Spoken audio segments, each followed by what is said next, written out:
Late in the dark evening of July 2, my submariners began arriving aboard the boat in small groups, trying not to arouse suspicion about our imminent departure to sea. This conspiracy was necessary to conceal the boat's departure from the night shift of French dockers. At midnight, we took the moorings off the bollards. I steered the boat away from the concrete bunker and steered her into the night darkness. At 200, U-415 began her final trip, still without the schnorkel.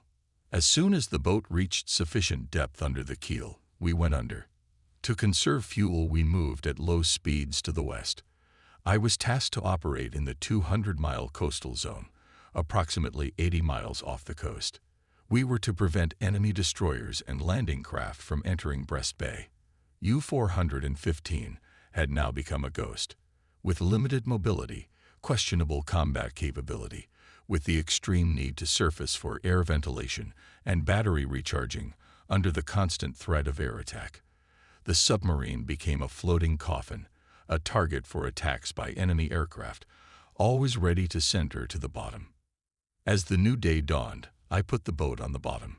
Her bow touched the sandy bottom like the head of a grazing horse. All the engines were started, and the instruments turned off, the crew sent to bed. With the onset of low tide, the boat skimmed the bottom, rose to the surface, moved farther out to sea, then lay low again. These maneuvers were repeated at regular intervals. On the second night, we ventured to spend 5 endless minutes on the surface ventilating the compartments. As the pulses of the Azteca intensified, we went underwater and continued our silent movement in a submerged position close to the bottom. The rumble of explosions, sporadically coming from the English Channel, reminded us that the British were in constant search of targets. After 40 hours, U-415 arrived in the target area. At the lowest speeds, we followed underwater 30-meter depth to the north. Our acoustician did not hear the slightest noise resembling the sound of rotating propellers. Toward the end of the day, as the time to surface approached, our hearts beat harder and more frequently. Then we rose to the surface in the silence of the night. For a little over 20 minutes, the Tommies didn't bother us. Then their planes began to appear. We made an emergency dive. At the moment when the thickness of the seawater closed the submarine, a hail of depth bombs fell on us. The sudden bombardment had an overwhelming effect on my new chief engineer. Unable to control the boat, he drove it into chaotic motion. We felt like we were on a roller coaster ride and faced the dangerous alternative of either crashing to the bottom or surfacing and exposing ourselves to the enemy's deadly blast. I rushed to the chief engineer's seat, brought the boat out of its disorderly motion, leveled it, and got it to move slowly on an even keel. Then, taking a deep breath, said to his stunned chief engineer, "Proceed as follows, Zeld. This is our course." Still shaken, he set about his duties. It was the first time a sailor had been bombed, the first time he had felt death so closely. I realized that I would have to put up with his unpreparedness until he got used to the combat situation. With the first bombardment, our dance of death began. All night long, we were eagerly catching moments to surface to recharge batteries and ventilate the air. An hour before dawn, during our last surfacing of the night, we managed to almost complete the recharging of the batteries. After the deafening bursts of the warheads of another bomb cassette, we lurked in the depths, exhausted, depleted, and tired. The Allied destroyers, which we were supposed to attack and destroy, did not appear on the 3rd or 4th day. At night, I lowered the boat to the bottom, where it was so quiet that only the breathing of the men and the faint scraping from the bow of the boat rubbing against the sand were distinguishable. However, the need for air and power forced us to continue dangerous surfacing and diving under the rumble of bursting depth bombs. Still, U-415 persevered, waiting for the enemy ships to appear. While the Royal Air Force pilots spared no expense in destroying ours and other lone U-boats, the British ships paid no attention to us. Not one of them appeared in our patrol area.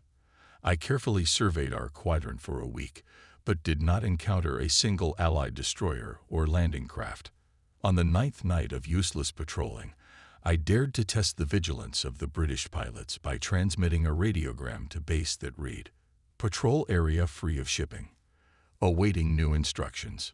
Immediately after the transmission, we hid underwater and at a depth of 25 meters began to wait for a response from headquarters. He ordered us to return to Brest. We made the return passage in only 42 hours on the waves of the incoming tide, which carried us to the neck of Brest Bay. Late in the evening of July 13, we arrived at the rendezvous point with the escort. A quick surfacing, a quick response to the escort's call signs, and U-415 followed it into port. At 10:25 p.m., I carefully brought my boat into the bunker under the protection of a 7-meter concrete canopy. Her engines had stalled. When Captain Winter came over the gangway to board the boat, he saw the green faces of my submariners lined up on deck. Winter took my report and greeted the crew with a smile that covered his deep concern. As he went around the line, he turned to me and said in a muffled voice, "You have been recalled for a special assignment. Contact my senior naval engineer and discuss with him matters that require immediate attention. Within 3 days, you should be ready. That is the only time we can give you for training." I saluted and climbed onto the bridge. Here, the flotilla engineer was talking to my chief engineer. I heard him say to him, "And I propose to take the boat out of the bay no later than 700 hours. Any objections?" I had an objection. I hadn't slept for 10 hours. The crew was exhausted and needed rest too. I had to say grimly to the XO, "Prepare the boat for maneuvers at 900 sharp. Tell the cook to wake me up at 700. Any questions?" "Not yet, Herr Oberleutnant." "Very well. Dismiss the crew. Make sure there's no drinking tonight, or I'll have to punish those responsible." Slowly waking up, I could still hear the rumble of the bursting depth charges in my hazy dreams. The last bursts made me open my eyes. I was convinced that I was not at sea, but in my room in the harbor, and someone was pounding my door with his fists. Half asleep, I opened the inner door and shouted into the lobby. Enough, I hear it. Through the front door came the voice of the duty officer. "Herr Oberleutnant, you were supposed to go to sea at 7, but it is now 10 o'clock. We've been trying to wake you up since 7 this morning. Thank you. Go to the bunker and tell them I'll be there in 10 minutes. Angry at myself for oversleeping, I dressed quickly, went down the stairs, jumping 5 steps, and in the bright sunlight headed further down the winding path to the bunker. As I turned through the doorway, I saw my boat. She was moving stern forward with her diesel engine smoking. I was blown away. The XO had no authority to take her out without my instructions. Just as I was contemplating the form of the reprimand, a rumbling explosion shook the air. At the spot where the boat had just been standing, a powerful fountain of water soared into the sky. Then the stern of the U-415 rose out of the water like one end of a floating log, throwing the 2 submariners overboard. Powerful jets of water rained down on the boat. U-415 had hit a mine. She turned starboard and moved by inertia toward the stone fence of the inner bay. For a moment, the sight of the dying boat paralyzed me. Coming to my senses, I jumped into the motorboat and raced to the U-415. When I reached the pier, the boat hit the stone wall with its bow. At that moment, I was already beside her. Engineers and sailors were climbing out of the hull through the hatch with bleeding wounds, pale and shaken. Some were limping, others were dragging themselves. The boat began to lurch to port. I climbed on her, climbed on the bridge, and began to help the submariners get out of the narrow hatch opening. "There are still people in the aft compartments, dead or unconscious," said the motorist. "Drag them to the central station room," I shouted to him. The motorman did not answer. The wounded continued up the gangway. Some had hurt their arms, others their legs. When the stream of men from below had dried up, I went down to the central station room. I was followed by 2 non-commissioned officers who remained unharmed. Inside the hull, everything was ruined. Pipes, spigots, adapters, switches, valves, and other pieces of equipment were lying on the deck plates and in the bottom. A stream of dirty, stinking water was rushing through a wide crack in the hull into the aft torpedo bay, quickly filling the boat. 3 submariners lay in serious condition on the deck plates of the diesel compartment. 2 more were sprawled between the electric motors in the aft section.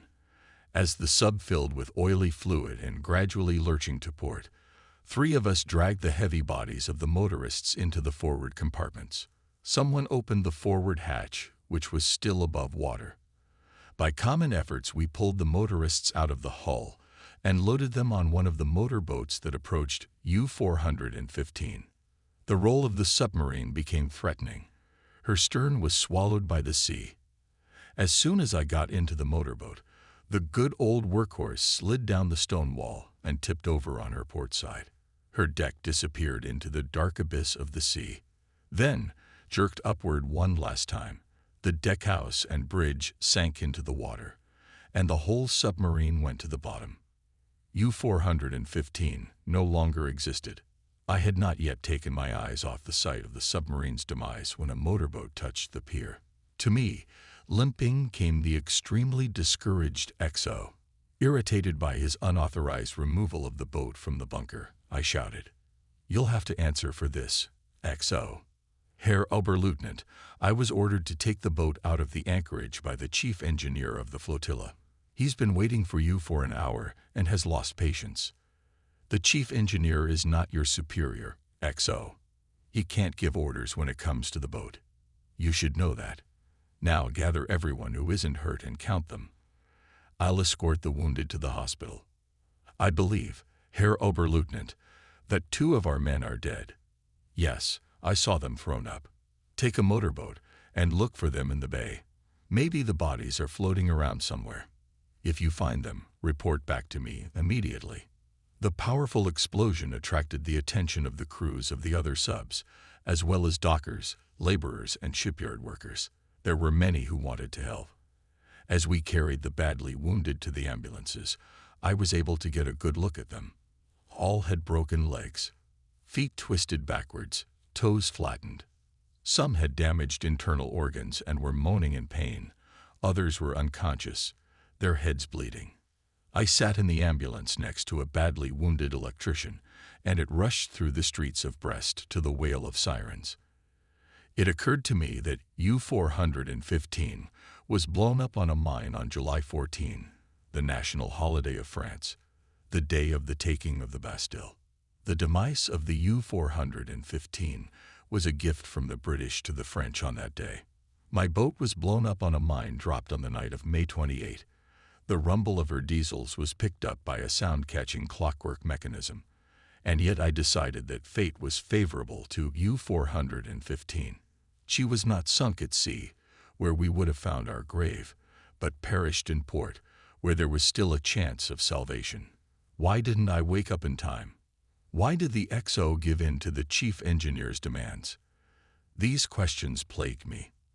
And why had I survived 1,000 bomb blasts at sea when others were dying? Apparently, neither heaven nor hell needed me. When I arrived at the hospital, some of my injured submariners were already lying on the operating table. The 5 we had rescued from the aft compartments were still unconscious. The fractures to their legs and arms were not severe, but the doctors reported that 2 sailors had sustained serious back injuries. Skull injuries and concussions were sustained by 2 others. They were hurt when they hit the deck plates. When I left the hospital, I left 14 of my guys there. Back at the base, I met a distraught Captain Winter. The chief engineer had already informed him of his fateful order. Since his position was considered second in command of the base, Winter was in a difficult position. Under the circumstances, he had no way of holding his superior accountable, and I could only get the XO fired. However, I forgave the first watchman's excuse for not daring to contradict the chief engineer. I convinced myself that the XO was only following orders from a higher authority. The loss of U-415 only added to the statistics of the loss of our submarine fleet.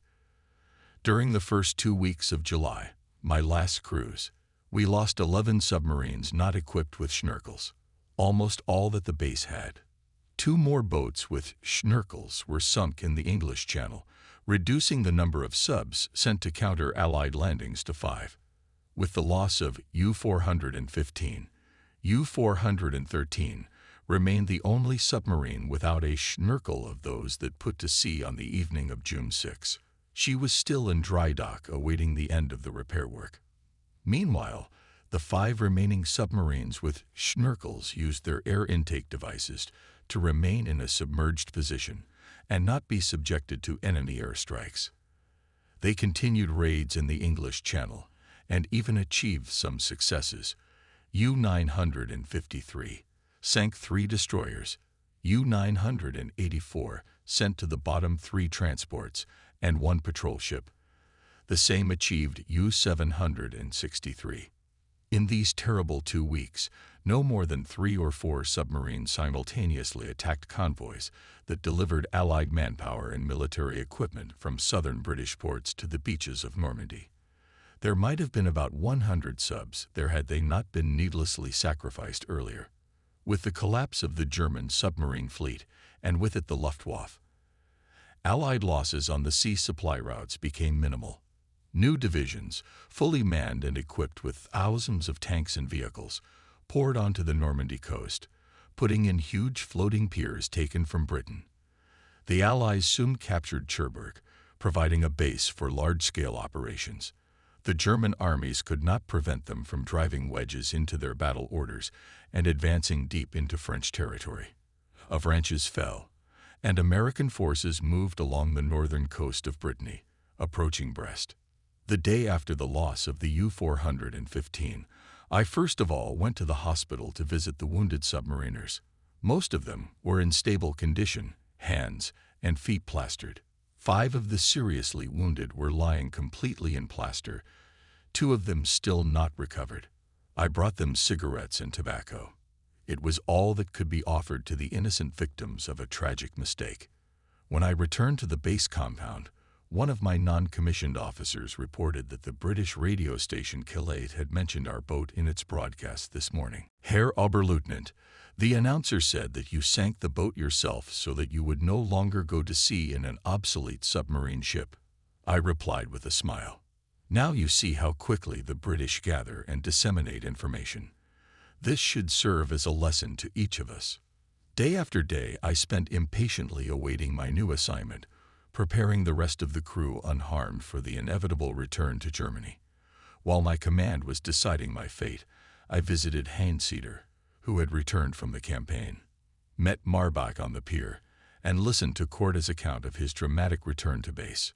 The 4 of us celebrated their progress, eager to reminisce about the good old days, consuming copious amounts of champagne and fine seafood.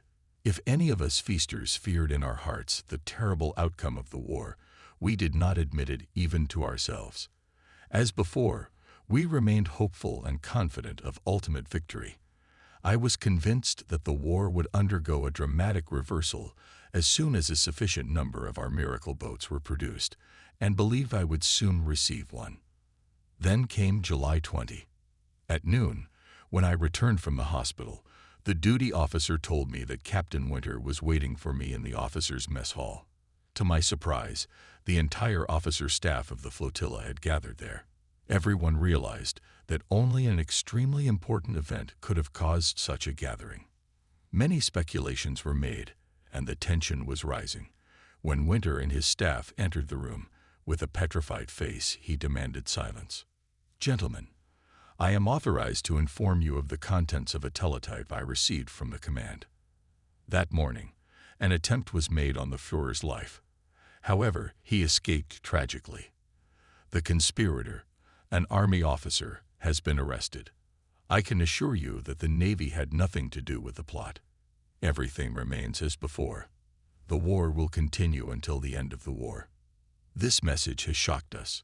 The fact that someone had attempted to assassinate the idol of the nation was beyond our comprehension. Our reactions to it ranged from disbelief to extreme concern. The meeting broke up in confusion and anger. The news soon spread throughout the compound. The crews of the remaining submarines and maintenance personnel were informed of it before they learned of it from the broadcasts of the British radio station Calais. I returned to my room in great distress. Of course, I recognized that there was a certain number of dissatisfied people back home. That was natural when there had been a long war with great loss and destruction. But I did not suppose that there could be organized opposition to the regime, preparing treasonable plots and attempts at open rebellion. I feared that the assassination attempt on the Führer might have weakened the morale of the Germans. This event in the life of the Navy had only one obvious consequence. The salute was abolished, and members of all branches of the armed forces had to salute each other as party members did. As a result, many ridiculously funny situations arose when the newly introduced salute was responded to by soldiers saluting in the old way. In other respects, the war continued as usual. It steadily worsened our situation. The time of sad farewells had begun. On July 21, 2 tugs dragged U-415 along the bottom of the bay to dry dock. I was assigned to dismantle her valuable equipment and seize service documents. I went to the dock, bringing my officers and some of the crew with me. We found our boat lying on her starboard side. There was a wide gaping hole in the stern of the hull. The spandrels were broken. The tanks were torn. The ballers were bent. The steering gear and horizontal rudders were torn off. All that remained of the U-415 was scrap metal. I instructed my deputies to supervise the dismantling and left. 2 days later, the sea brought to the surface the bodies of 2 of our submariners who had died in the mine explosion. A patrol minesweeper brought them to the port. On July 25, we buried the dead in a small cemetery in the outskirts of the city. To pay the last tribute to the submariners who died for unknown reasons, all my crew came to the cemetery in dress uniform with rifles, to some of which were bayonets. A wreath was also brought to their grave from winter. Then, to a volley of 24 rifles, the wooden coffins were slowly lowered into the ground. I spent the rest of the day writing letters to the relatives of the deceased. What could I say to parents who had to assume that their sons had died as heroes in battle? I took out a splendid piece of writing paper with thin framing lines around the edges, a black cross in the upper left corner, and began to write. It took me a long time to find the right words and phrases. I was not sorry to see July come to an end. Over the past few months, the situation had deteriorated dramatically. The large Allied forces advancing from Normandy met with little resistance from our troops. There was a threat that they cut off Brittany from the rest of France, depriving us of escape routes to Germany. The threat to the submarine bases on the Atlantic coast grew daily. Life in the recently busy ports of Brest, Lorient, and Street-Nazaire came to a standstill with the death of their submarine flotillas. In July alone, 18 more were sunk by air attacks. Among these casualties were U-212 and U-214, unequipped schnorkels that went to sea to protect the base bay from enemy warships. British destroyers, which had begun to tighten the blockade loop around our port, sent both boats to the bottom. In July, I said goodbye forever to my friends Zoss and Zeider, commanders of U-413 and U-984. Each of these boats went out to hunt at sea, but both of them, along with their crews, perished on the same day. Having said goodbye to my closest friends, I felt increasingly unwanted. Command had not yet made a decision on the future of our crew. Captain Winter's attempts to help us were fruitless. Seeing no prospects, I began to prepare for war on land. The siege of Brest was approaching. As American tanks rolled south through the hills of Brittany, our troops began to retreat to Brest, which had been declared a fortress. Defensive fortifications were being feverishly built everywhere in the city. My submariners were issued rifles and machine guns, and I was ordered to prepare my crew for fighting on land. For us, the prospects of being trapped and captured in Brest became quite real. One day in early August, I was returning with my team from a field exercise when I was told to report to the senior officer. The usually somber Winter greeted me with a smile on his face. "You're in luck. You've been appointed captain of U-953. Congratulations." I was surprised and delighted. The fact is that Marbach, the captain of the submarine, went to the headquarters in Berlin to receive the Knight's Cross. However, as it turned out, the Allied offensive prevented his return. "In an hour you will receive the boat's crew," Winter continued. "As you know, she is equipped with a schnorkel, and its repair will take about 10 days. Prepare yourselves. Herr Captain, I am immensely pleased. My new assignment has completely changed my future. Instead of being trapped in the fortress of Brest, being killed on land, or ending up in a prisoner of war camp, I would at least be able to fight and die at sea. That was what I knew how to do, and what I was called to do.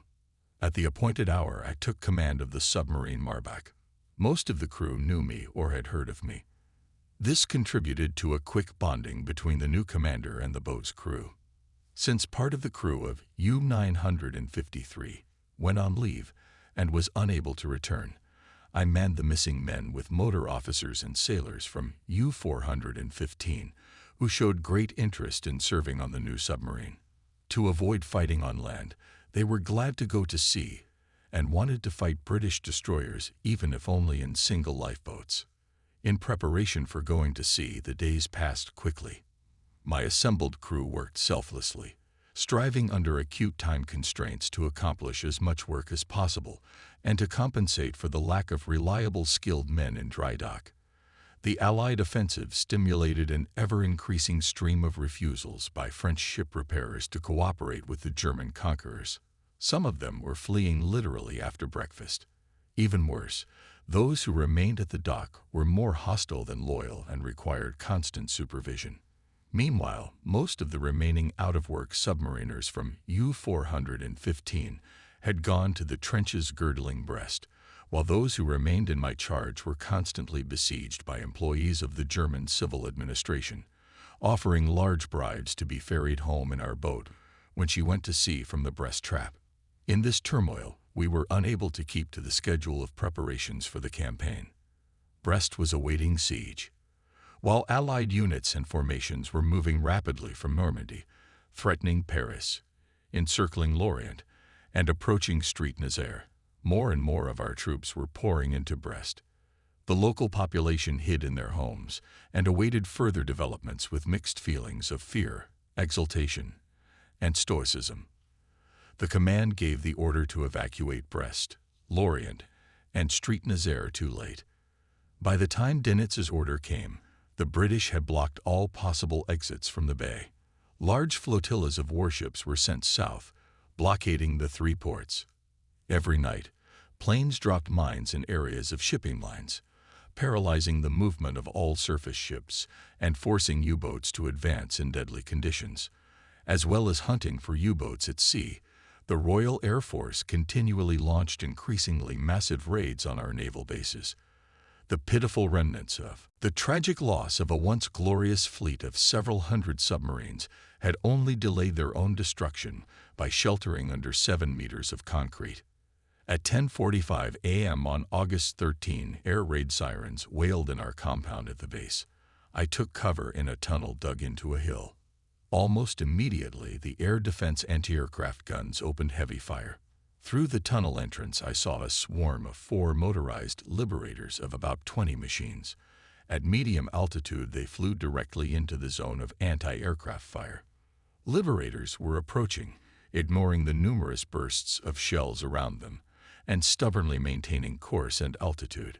Suddenly, a wing fell off the airplane and began to plant in the air.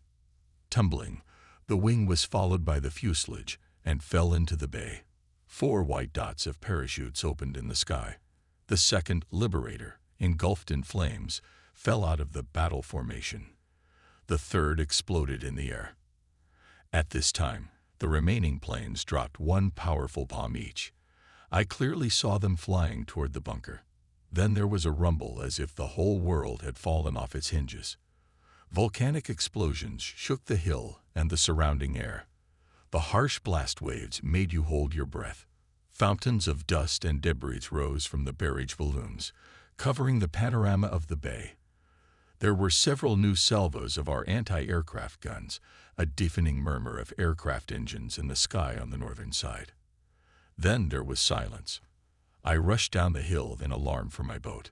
Crawling between piles of broken stone and concrete, I ran into the cool gloom of the bunker and found the U-953 swaying gently in its parking lot, completely unharmed.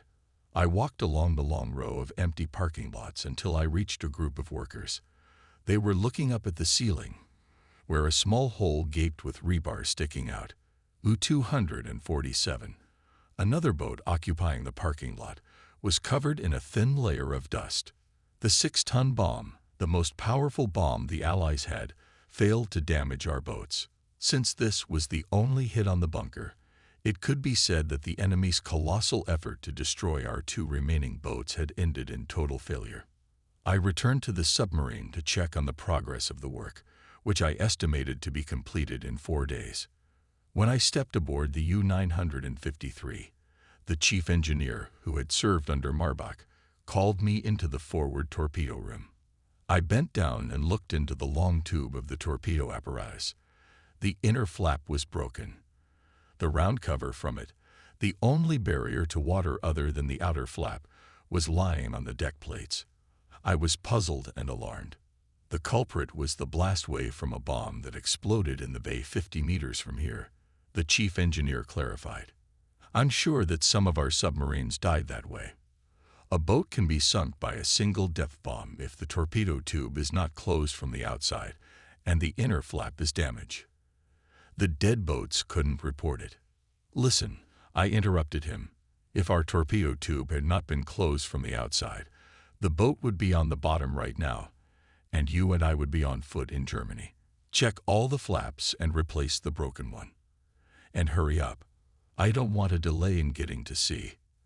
As at Brest, Allied air attacks on the bunkers at Lorient, Street-Nazaire, La Palais, and Bordeaux yielded few results. However, the Allied offensive on land created fear and confusion. All who could flee made their way from our dangerous northern ports to La Palais and La Rochelle. They had access to the sea between the islands of Ré and Oleron. These straits had not yet been blockaded by the British fleet and remained windows of escape from France for the thousands of Germans who were allowed to go to their homeland. Both ports were chosen by the command as safe havens for U-boats from northern bases. Here they were to refuel, stock up on food, and undergo repairs for their subsequent trips to sea on combat missions. However, the British fleet now dominated the sea approaches to the northern ports, and our battered, not fully repaired U-boats had little chance of reaching safe ports. Those that were not sunk by destroyers were destroyed by airplanes or blown up by mines. U-736, which left Lorient, was sunk on August 6. U-608, which later followed, was lost in almost the same place on August 10. A day later, U-385 was torn apart by depth bombs. On August 12, U-270 was sunk near Lorient, and U-981 hit a mine while trying to leave La Rochelle Bay. On August 14, U-618 was damaged by an aerial bomb and eventually sunk by destroyers. On August 18, U-107 was killed by bombs, and U-621 fell victim to one of the most capable and effective groups of hunter-killer ships patrolling the Bay of Biscay. In those days of German decline, the collapse of our defenses in the Atlantic was accompanied by defeats on other fronts. Soviet troops occupied the cities of Przemysl, Bialystok, Kovno, and Preskov. They continued their powerful offensive on the territory of Russia. Serious defeats were suffered by Germany and Greece, and Romania went over to the side of the Allies. In Italy, our units retreated from Rome and fought to hold new defensive lines further north. On top of all these defeats, the invasion forces of the United States, France, and Great Britain landed on August 15 on the French Mediterranean coast between Nice and Toulon. From this new front line, Allied armored units moved northward, threatening to isolate our divisions in western France. The submarine base at Toulon was destroyed by airstrikes from the Air Force. 8 submarines were sunk, and among them the old familiar U-230. As a result, the submarine war in the Mediterranean ceased. This sad picture was completed by our loss in French waters of all destroyers, Coast Guard ships, and minesweepers. The retreat increased confusion and even gave birth to panic. The atmosphere in the fortress of Brest became explosive. The city was declared free from restrictions in receiving our troops. A strict curfew was imposed on the population. The dry dock was guarded by Marines. All anti-aircraft installations were moved to strategic positions to reinforce the outer edge of the city's defenses. Heavily armed units of military sailors patrolled the city and the surrounding area. The Naval College, once belonging to the famed First Flotilla, was turned into a command center for the defense of Brest because of the extensive underground tunnel system there. The 9th Submarine Flotilla was disbanded and its commander transferred to Norway. In farewell, he managed to do the almost impossible, to send to sea U-256 under the command of Bodenberg. This old submarine, having received orders to go to sea and even a schnorkel, slipped stealthily out of the inner bay and broke through the cordon of British warships near the rocks. Now it was time for Captain Winter to wind things up. He had moved the First Flotilla's most valuable property and equipment to the underground facilities, managing to fend off the harassment of the military with honor. A large number of arrogant army officers, who had avoided fighting to save the Reich and had had a good time in France, arrived at the port with their wives and carloads of personal effects, collections of wines of various varieties, and champagne. They demanded that their belongings be transported to Germany by submarine, and were greatly angered when Winter rejected their advances. The situation became extremely aggravated when the first shots rang out on the city's defensive lines and the first American Sherman tanks showed up in front of the trenches. In the days of chaos, when military sailors were the only defenders of Brest, and no one knew where the defensive lines were or when the Allies would launch an offensive, there were only 2 boats left in the ill-fated port, U-953 and U-247. Their repairs at the dock were coming to an end, which allowed the hope that they would break free. The first to break free was U-247. She was lost with her crew. Now there was only my submarine left. On August 19, U-953 was finally considered suitable for going to sea, with some limitations, though. The diesels were in a deplorable condition. The batteries should have been replaced long ago, but there was neither material nor time for that. In short, the repairs were only preventive. Of course, we had no opportunity to make training dives or try out the schnorkel.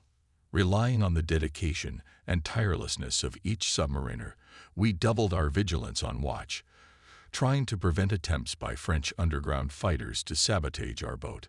We managed to stock up on fuel and food.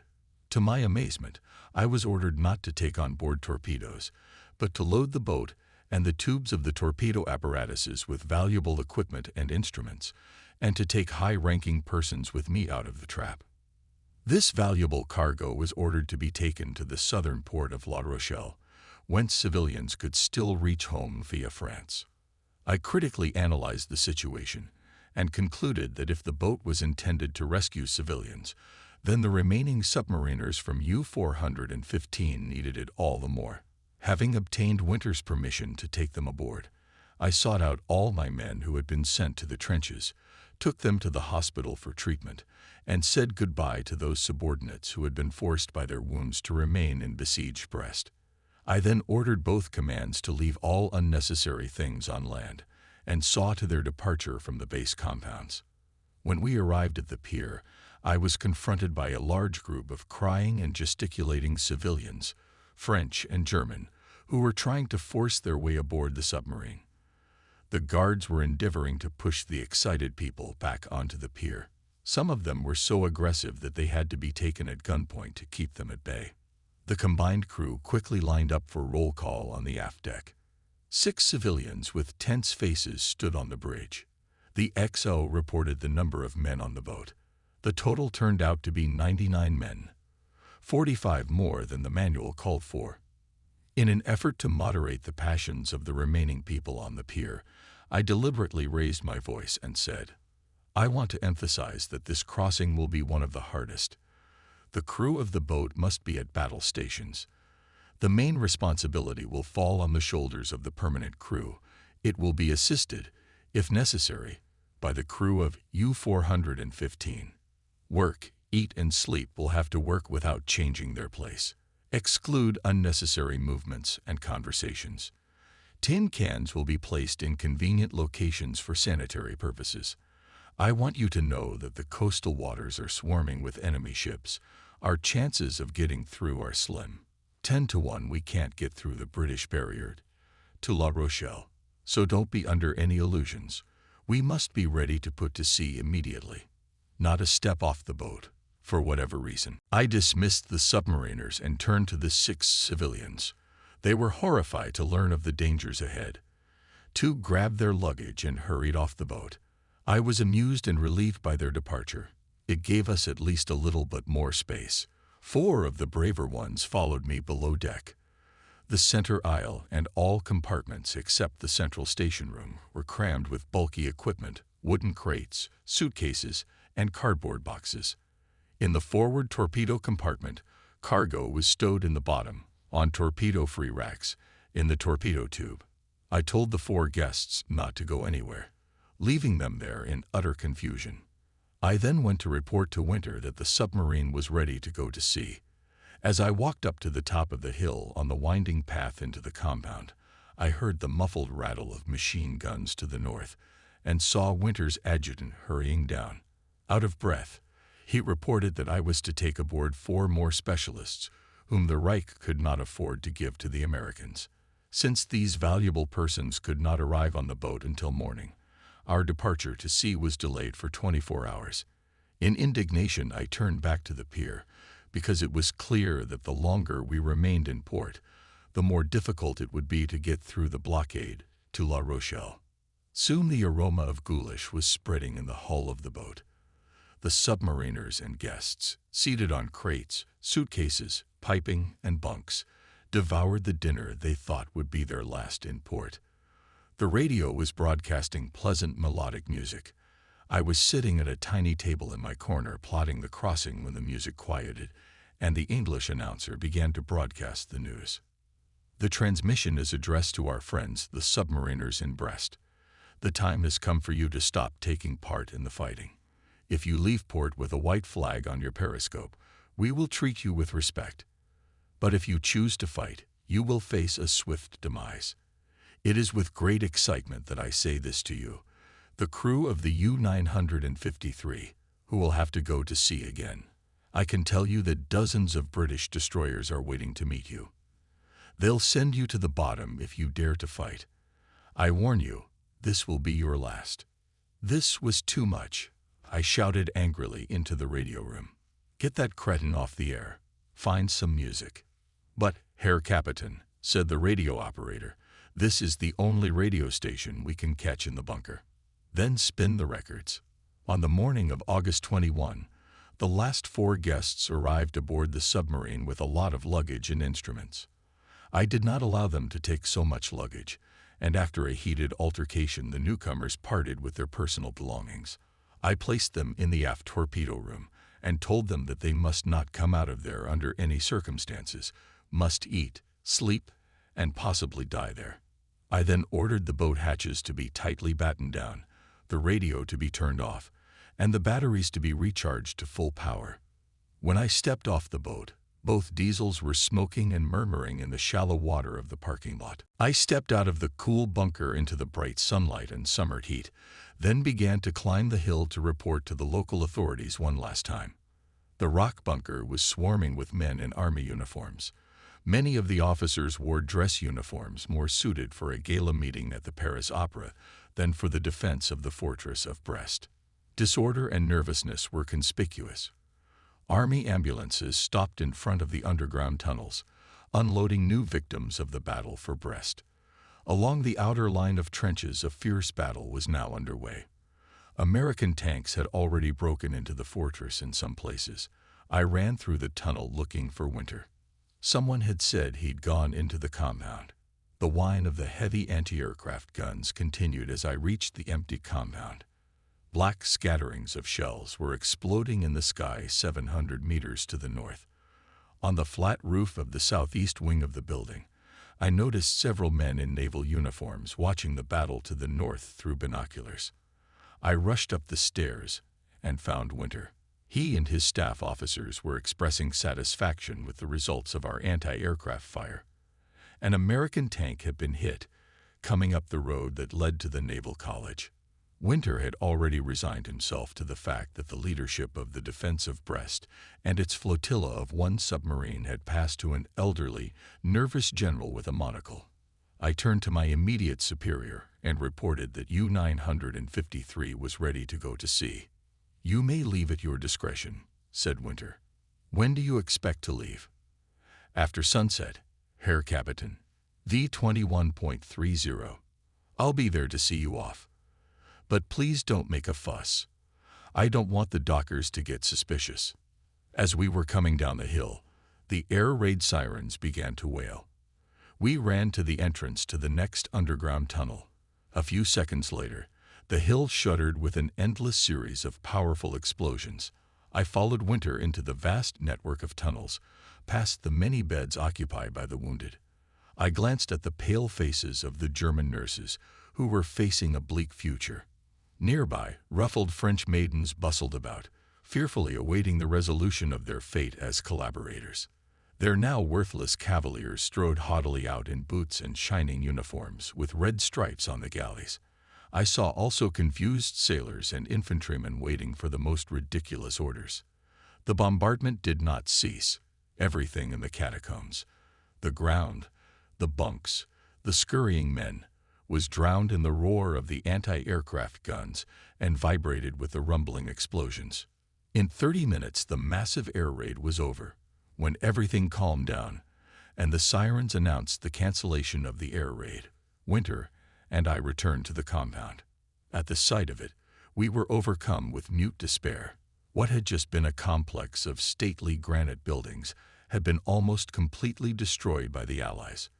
With the loss of the college, the fate of the first submarine flotilla was finally sealed. Winter stood in the ruins of his business. Other than sending his last submarine to sea, there was nothing else he could do. I realized that he wanted to be left to himself, so I slowly walked back to the boat. Time: August 22, 1944. 9:20 p.m. Only a few sailors had gone on deck to handle the moorings.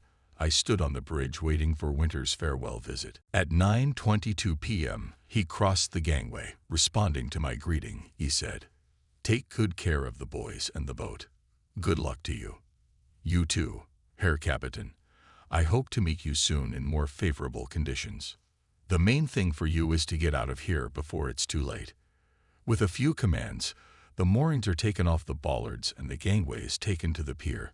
U-953 silently pulled out of the parking lot. Carefully, without a sound, she slipped into the middle of the inner bay. This was necessary so as not to engage the acoustic mines. I stopped the boat and descended into the hull. Then the chief engineer made a test dive. The atmosphere inside the hull was a travesty of naval instructions and safety conditions. Passageways were cluttered with valuable passenger equipment. Communications between the various compartments were severely hampered. The weight of the extra cargo, plus the number of people, twice the normal number, posed serious problems for the chief engineer in controlling the boat. It took him more than an hour to determine the submarine's buoyancy and balance parameters required under emergency conditions. U-953 surfaced and approached the escort, probably the only one afloat. The night was moonless. Everything was plunged into pitch blackness. The escort moved forward. We followed. When the U-953 passed the anti-submarine nets, I turned on the diesels. After the rocks disappeared and radar pulses began to flash on the radar screen, I realized that we were pelenged.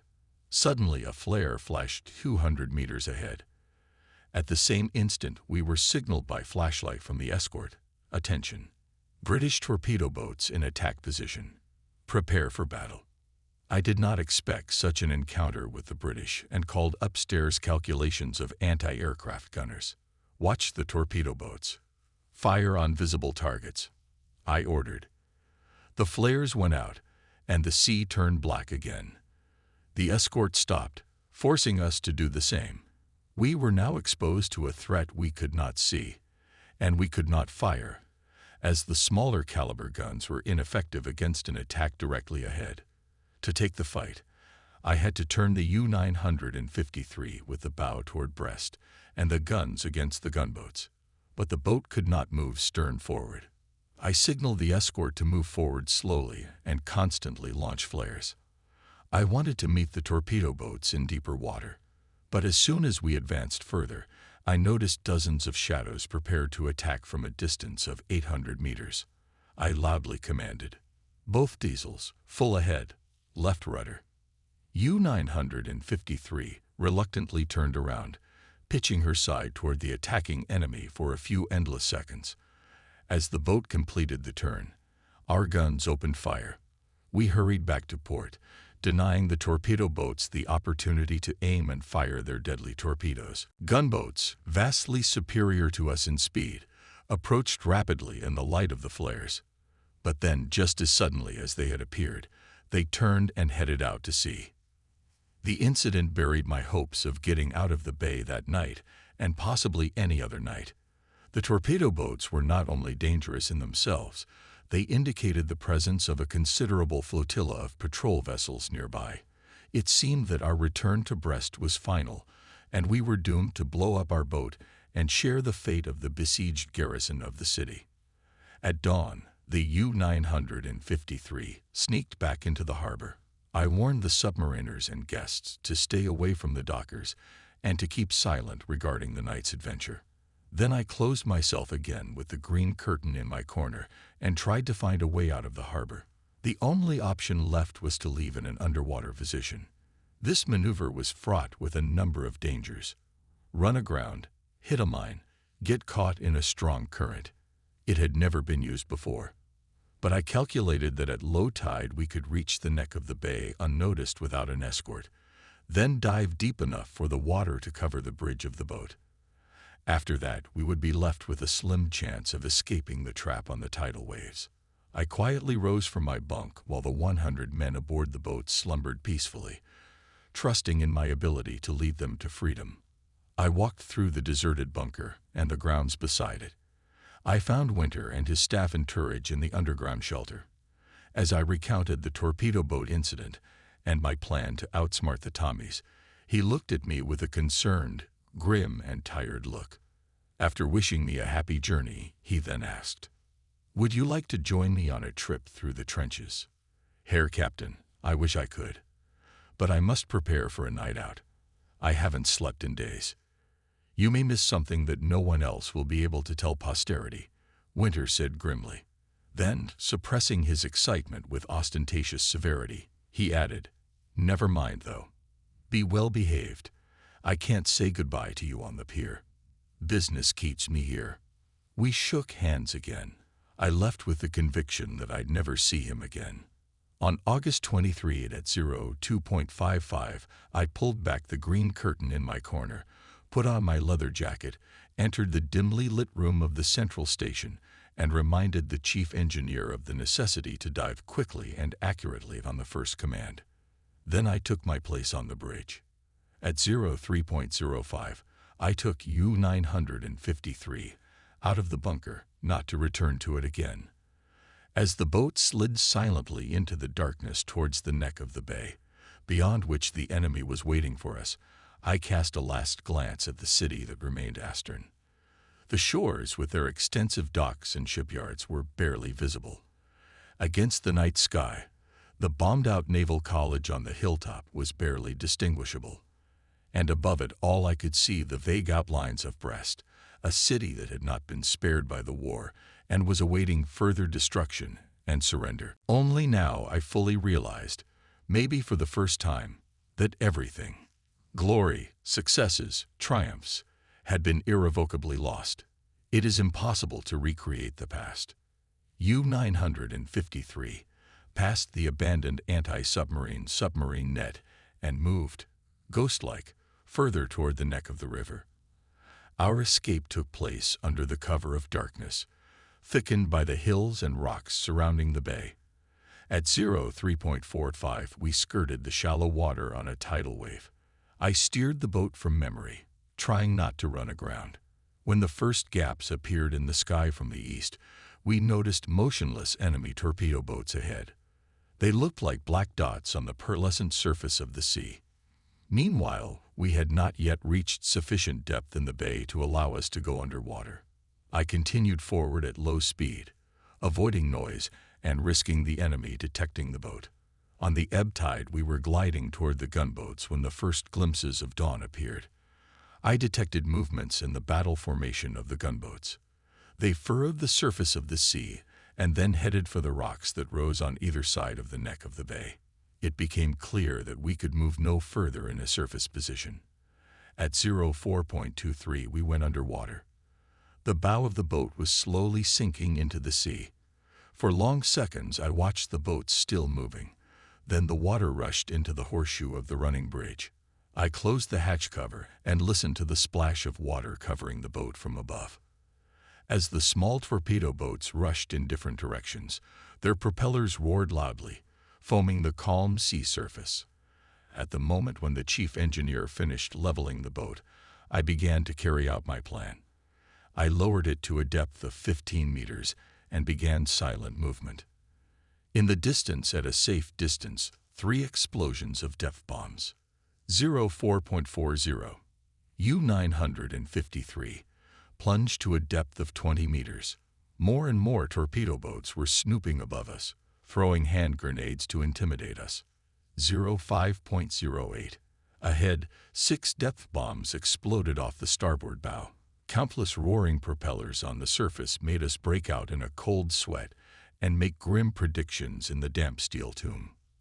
05.20. Explosions of clusters of 12 depth charges erupted from the high seas. Aztec pulses began to penetrate the water column at shallow depths. Ahead on the starboard side, new clusters exploded. The roars of their explosions rolled through the coastal waters and sounded in the distance for a long time. 06.45. The submarine sank to a depth of 40 meters. Torpedo boats remained far astern, continuing to throw grenades. Ahead, from Cape Kesson to the southernmost tip of the rocky coast of Brest Bay, the sea shook from the explosions of depth bombs dropped at random. 07.30.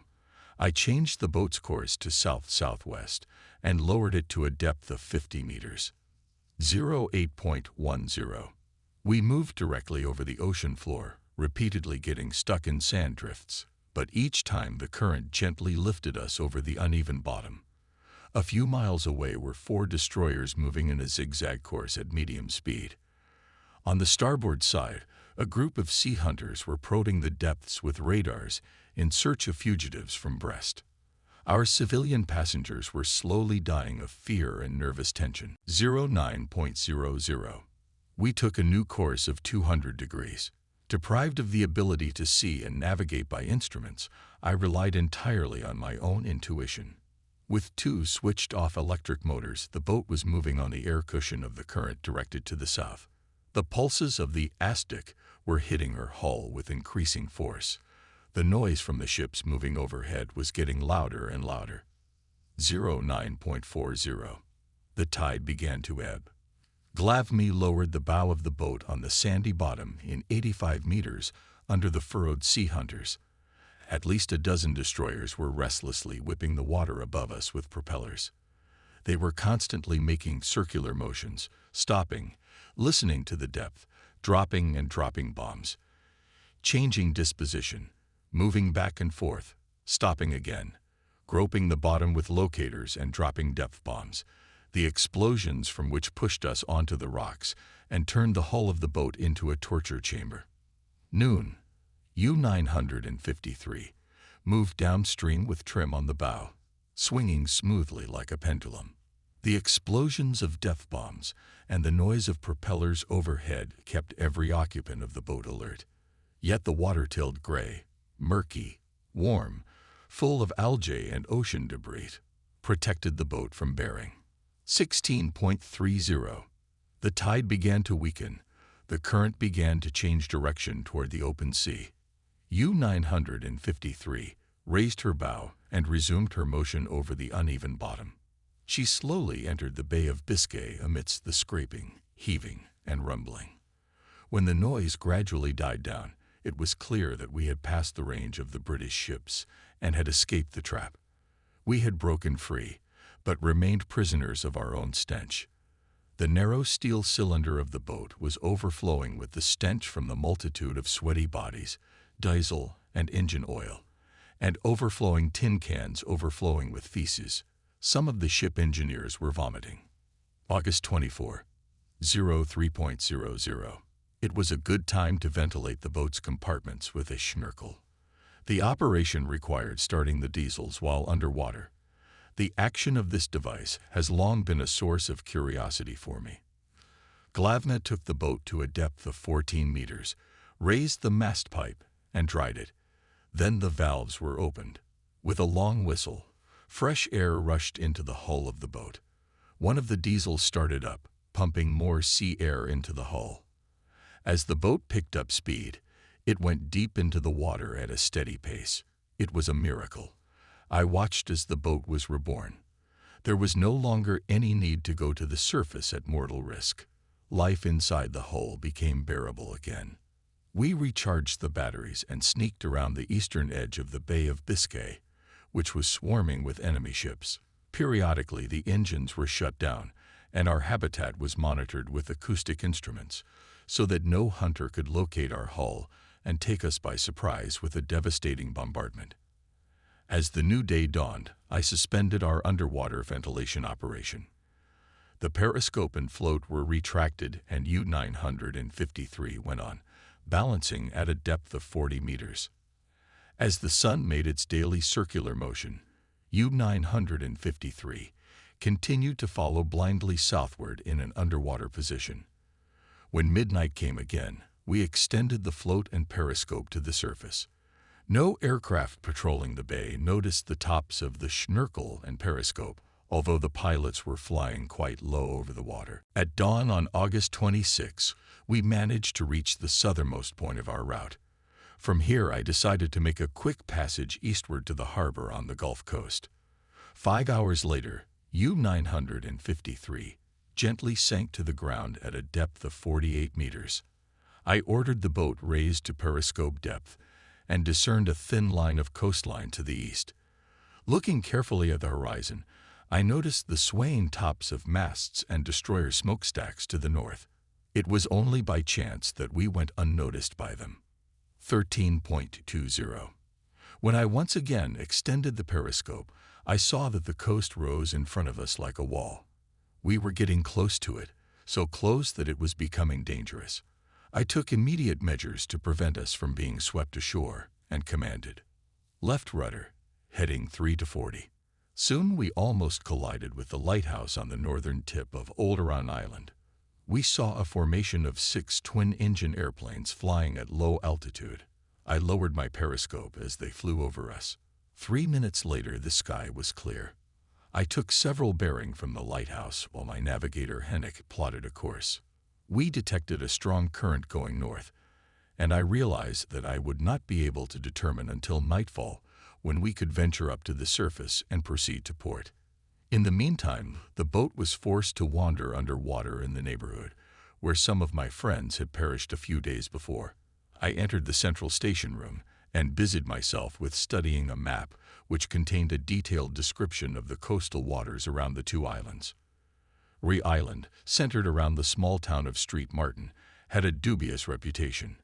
The ancient fortress had formerly served as a staging post from which the French had dispersed hardened criminals and political prisoners across the Devil's Island. 2 hours after sunset, we reached the surface. The lighthouse was gone. Believing that the current had carried us northward, I steered the boat south toward the tower that towered on the coast. We moved on electric motors so as not to attract the attention of destroyers or engage acoustic mines. 7 minutes later, I saw the tall, narrow tower through binoculars. Identifying it as a lighthouse, I reported it to the navigator, relying on his ability to guide the boat to the La Rochelle harbor anchorage. Time to turn east. New course 1-15. Hennick suggested. Hard left. Course 1-1. 1-5, I commanded. The U-953 turned silently toward the shore, but the next moment it seemed to me that she hit the ground. A sudden scrape and a slight jolt indicated that the boat had indeed hit the bottom, slipped into the soft mud, and stopped. Blow ballast. Full back, I shouted. The boat rose. The frantically turning propellers carried it out of the silt and into deep water. Ignoring the possibility of destroyers, I ordered the depth finder to be turned on, found a passage in the narrow channel, and steered the boat eastward, sometimes hitting the bottom. Something was really going wrong. As we moved forward for 4 hours, the lighthouse gradually disappeared astern. We couldn't find a landmark of any kind. I was even more doubtful when the bottom began to come closer to our keel again. Finally, the boat made a circle and hit the bottom several times. I was forced to conclude that we had fallen into a trap. At this time, the day was over and a fog had descended to the surface of the sea. We surfaced and anchored, expecting to continue moving when the fog evaporated under the sun. At 07.40, the fog settled, exposing the upper part of the shore. Soon it cleared completely. The boat came out of the fog as well. I hurriedly raised the anchor and started to check with maps and guidebook. At that time, there was an explosion about 100 meters off the port side. A muffled murmur of artillery fire followed. We were being shelled by our own artillery. Request. Herr Oberleutnant, our identification is requested. XO. Give them our number by flashlight. Tell them to tell base we arrive in port at 2300 hours. Realizing that I had entered the wrong bay, I ordered the chief engineer to dive urgently. U-953 sank to the muddy bottom with a slight jolt. The bridge guardrail was covered with 3 meters of muddy gray water from the sand. And the tide had just begun. My promise to arrive in port before midnight had been overly optimistic. It was now quite clear that I had mistaken the lighthouse at the northern tip of Rhee Island for the lighthouses of Olderon Island. Since I had identified the lighthouse correctly the day before, I concluded that the strong current had carried us north an incredible 17 miles, and we had unknowingly rushed past the Mainsteren harbor entrance, where 3 of our subs had blown up the previous week. Since all lighthouses looked the same at night, I had no reason to believe that I had taken bearing from the wrong tower. Besides, the passage to the cove into which I had been carried had characteristics almost identical with the one leading to La Rochelle. Now nestled against the periscope, I was forced to watch the beginning of the recession and wonder how long we would be allowed to remain alive. Behind the lighthouse, the surface of the sea was being tracked by 3 British planes. Meanwhile, our bridge rose higher and higher above the murky gray water. 2 hours after noon, the tide stopped, but I was so intrigued by the daring flights of the planes that I did not notice the tide until the bridge was swallowed up by the seawater. Then, with a sense of relief, I went down to the central station room, and there played cards with the chief mech and other submariners until nightfall. 21.30. U-953 rose to the surface, went at full speed rumbling diesels out of the hostile bay, swept past the lighthouse for half a mile into the sea, turned south, and moved parallel to the shore of the island of Rhee to the port. We could see that we were being pursued by British destroyers. Annoyed at the impunity of the submarine's daring dash, after an interminable hour of listening to the heaving radar pulses, we entered the strait leading to La Rochelle. Then, having stopped the diesels, I turned on the silent electric motors. Soon we noticed the silhouette of a small minesweeper sent to meet us. Having received our reply to the request, the ship hurried back to port, rattling its trawl. In front of it, 6 acoustic mines exploded in an arc at various distances. The explosion shook both the hull of our boat and the entire crew. On August 28, Monday, at 02.30, U-953 finally slipped into her berth in the concrete bunker of La Palisse. It was the only submarine that had managed to relocate here from northern ports. When my fragrant morning coffee was brought to me, I pulled the curtain in my corner and turned on the light to savor the beverage. Cheered up, I left the boat to report my arrival to the commander of the 3rd Flotilla. On the way, I spotted only 2 subs, old vessels whose battle hulls were dented and rusted. There were signs of neglect and abandonment everywhere. Walking to the end of the cold, dark bunker, I stepped out into the damp morning air.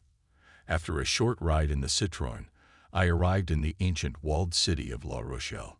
The car stopped in front of a 3-story building, and sentries showed me the way to the office of the commander.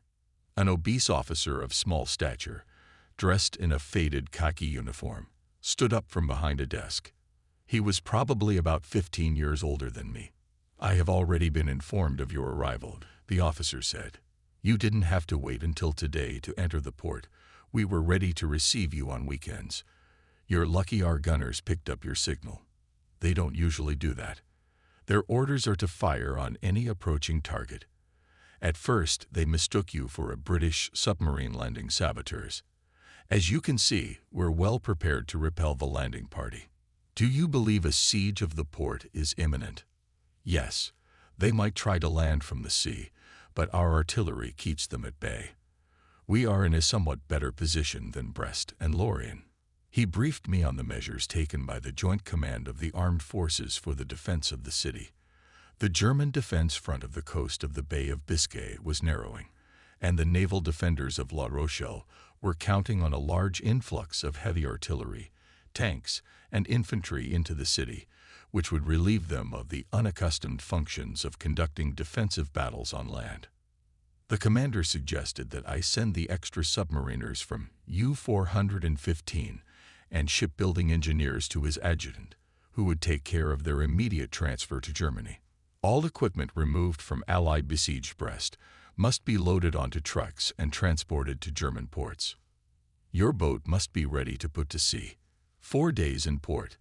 That's all I can offer you, said the commander. But, Herr Commandant, I need more time. My batteries and diesels should have been replaced months ago. I was told that new batteries would be put on the boat here. That's why we came here. You've been misinformed, he said stiffly. We have nothing. It's a pity, of course, but you'll have to wait for the boat to be refitted until you get to Norway. I could hardly contain my indignation, saluted and left the commandant's office. In 4 days we will not be able to bring the boat out of the emergency state, let alone prepare it for a long combat campaign. Already a short passage from Brest revealed countless malfunctions. The longer we remained without repairs, the more trouble awaited us. On my return to La Pallas, I ordered my former officers from U-415 to go ashore with the crew and prepare to leave for Germany. I then informed the officers from U-953 of the lightning schedule to prepare to go to sea. To our disappointment, we soon discovered that all the German specialists from the shipyards had gone home in anticipation of the impending siege. We had to assign all our mechanics and motorists to the work of bringing the U-953 to a serviceable condition. On the pier, as well as in the parking lot, the activity began to boil. The heavy cargo, which hindered the repair, was taken out of the boat and loaded onto trucks. While the loading was in progress, the drivers were nervous, anxious to begin their trip eastward as soon as possible. The situation in port reflected the general confusion among our troops in France. While we were at sea, the Allies, advancing in all directions, had taken considerable territory. In Brittany, the Americans captured Nantes and advanced rapidly along the coast. Paris fell on August 24, to the indescribable joy of the French. Advancing along the Côte d'Azur, the invasion force occupied Toulon and Marseilles. Our hopeless struggle in southern France was over. Everywhere in the territories we controlled, groups of saboteurs from the French resistance movement became active. Guerrilla units, which the Allies supplied by air with everything necessary, committed sabotage on our communications, supply routes, and retreat to Germany. Allied bombers bombed railroads and highways, and fighter planes machine-gunned long columns of troops leaving western ports. Thousands of men, untrained for land combat, were killed. Among them were secretaries, engineers, garrison clerks, sailors, shipbuilders, loaders, and automobile mechanics. Some refugee columns were reduced to pitiful clumps of men, stubbornly making their way to Germany. In the days of the general retreat in late August, 25,000 people evacuated from La Rochelle and neighboring ports. Among them were submariners from the former U-415, hundreds of sailors from other submarines that found no use in the war at sea. In Bordeaux, the crews of the U-123, U-129, U-178, and U-188 were forced to blow up their subs before making the journey home by land. Their passage through hostile France was accompanied by hellish trials and humiliation. Only a few managed to reach the borders of Germany. The rest ended up in their graves or behind barbed wire. In La Rochelle, the tragedy of the submarine fleet lasted a little longer. One submarine, the U-260, reached Norway in late August. She managed to break through the Allied blockade, but she also later blew up in a minefield near the southern coast of Ireland. With the departure of the U-260, my boat was the only one left in the giant concrete structure that housed more than 40 subs in the year of our highest naval power. U-953 was also the only submarine left in French ports. Since the beginning of the Allied invasion of the continent was destroyed 66 of our submarines and sunk enemy ships' tonnage of only 170,000 tons. Anti-submarine defense of the Allies became so effective that more than three-quarters of the submarines with Schnurkel sent to fight the enemy landing craft did not return to base. In the crucial days of August, one might have expected the British anti-submarine defenses along the shipping lanes through the Irish Sea and the northern straits to weaken, but only a few of our subs survived, counting on taking advantage of the interruption. Scotland. Detailed instructions were to be given by radio. Rosing handed me some maps of the minefields. He also explained how to get past the minefields at La Rochelle, break through the blockade of British ships, and reach the target area. He finished by asking, "Any questions?" Since I had my own idea of navigation, I replied that there were no questions. We saluted each other, and that was the end of our peculiar meeting. I ran to the armored car and rushed on it to the compound, bypassing the military columns. There I packed my modest belongings, and on the same armored car went to the bunker. On the way I met several heavy tanks rumbling down the street, and a column of infantry with field artillery moving through the city to take up their positions on the outer defensive line. From there came the deafening murmur of the approaching battle. In less than a week, La Rochelle had been transformed from a sleepy medieval town into a fortified battle station whose garrison was prepared to fight to the last man. Arriving at La Palisse, I lingered a little longer at the entrance to the concrete bunker, staring up at the sun.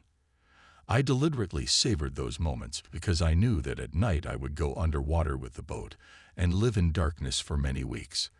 I knew that at best I would not see the sun until the boat, having traveled 2,000 miles underwater, surfaced in the fall, or rather, winter in a Norwegian fjord. At worst, I might not see daylight at all and sink into an underwater grave, into eternal darkness. As I approached the boat, I was struck by the sight of the wooden containers of fresh vegetables on the deck. For a moment, it seemed as if nothing had changed since the glory days when I started as a submariner. But things had changed. Several hundred of our submarines were gone, like our victories on land. But at least one remained, doomed to die in battle. I called to the XO, who was supervising the loading of food, and told him, "We leave this trap at 1 o'clock in the morning. No escort, mind you. And please, no roll call. What about notifying the artillery batteries on the coast?